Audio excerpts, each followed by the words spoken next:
Hello everyone, আসসালামু আলাইকুম। সবাই কেমন আছেন? আশা করি ভালো আছেন, আপনাদের দোয়ায় আমিও খুব ভালো আছি। আজকে কি নিয়ে চলে এসেছি দেখে হয়তো বুঝে ফেলেছেন। আজকে রান্না করছি চিকেন বিরিয়ানি। আর চিকেন বিরিয়ানি রান্না করার জন্য প্রথমে বাসমতি চালগুলো পানি দিয়ে ভিজিয়ে আধা ঘন্টার জন্য রেখে দিলাম।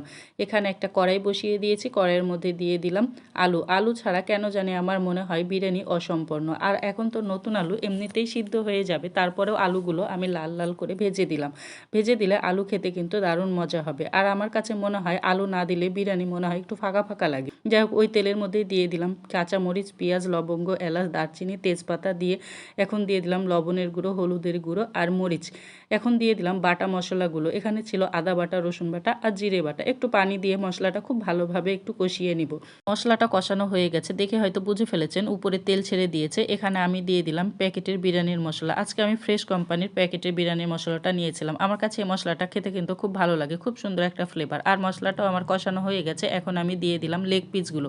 আজকে আমি লেগ পিস নিয়েছি। আমার ছোট ছেলেটা লেগ পিস খেতে খুব পছন্দ করে। ওকে যদি একটা লেগ পিস দেওয়া হয় দেখা যাচ্ছে অনেক খুশি হয়ে যায়।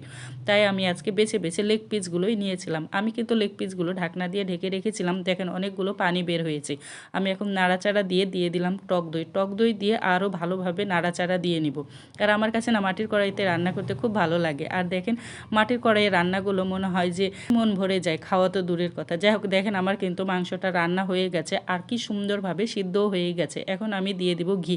ঘি দিলে আলু মাংস ঝোল থেকে খুব সুন্দর একটা ফ্লেভার আসবে আর খেতে কিন্তু খুব মজা হবে। যাই হোক, আমার রান্নাটা হয়ে গেছে, আমি নামিয়ে রেখে দিলাম। আবারও একটা মাটির পাতিল বসিয়ে দিয়েছি। এখানে রান্না করব ভাত। এজন্য আমি লবঙ্গ, এলাচ, দারচিনি, তেজপাতা দিয়ে পানিটা কিন্তু গরম করতে দিয়ে, আর ওখানে আমি একটা বাটির মধ্যে নিয়েছি গুঁড়া দুধ আর ঘি দিয়ে খুব ভালোভাবে আমি গরম পানি দিয়ে গুলিয়ে রেখে দিব। আপনাদের কাছে যদি জাফরান থাকে একটু জাফরান দিবেন, তাহলে কালারটা খুব সুন্দর আসবে। আমার কাছে নাই, আমি শুধু ঘি আর দুধ মিক্স করে রেখে দিলাম।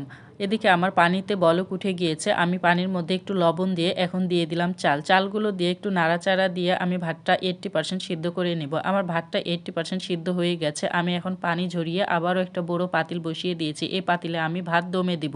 এখন আমি ভাতগুলো খুব সুন্দরভাবে ছড়িয়ে দিয়েছি। এখন আমি দিয়ে দিলাম মাংস, আলু ঝোল দেওয়ার পরে এখন আমি দিয়ে দিব পেঁয়াজ বেরেস্তা। পেঁয়াজ বেরেস্তা দিলে খুব সুন্দর কিন্তু একটা ফ্লেভার আসার খেতে কিন্তু দারুণ মজা হয়। আর এখানে আমি যে গুঁড়ো দুধ আর ঘিটা মিক্স করে রেখেছিলাম ওইটাও আমি দিয়ে দিলাম। আর 2-3টা কাঁচামরিচ দিলাম। কাঁচামরিচ দিলে খুব সুন্দর একটা ফ্লেভার আসবে।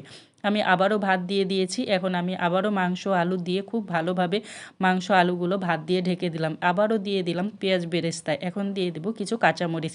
লাস্টে কিছু কাঁচামরিচ দিলে না খুব সুন্দর একটা ফ্লেভার আসে আর খেতে কিন্তু খুব মজা হয়। আমি আবারও যে দুধটা আর ঘিটা গুলিয়ে রেখেছিলাম ওইটা সম্পূর্ণ দিয়ে দিলাম। দিয়ে আমি আধা ঘন্টার জন্য দমে রেখে দিয়েছিলাম। আধা ঘন্টা পর ঢাকনাটা খুলে দেখি মাশাআল্লাহ খুব সুন্দর হয়েছে রান্না। আজকে খেতে খেতে চলে যাচ্ছি। ভুল ত্রুটি হলে ক্ষমা সুন্দর দৃষ্টিতে দেখবেন।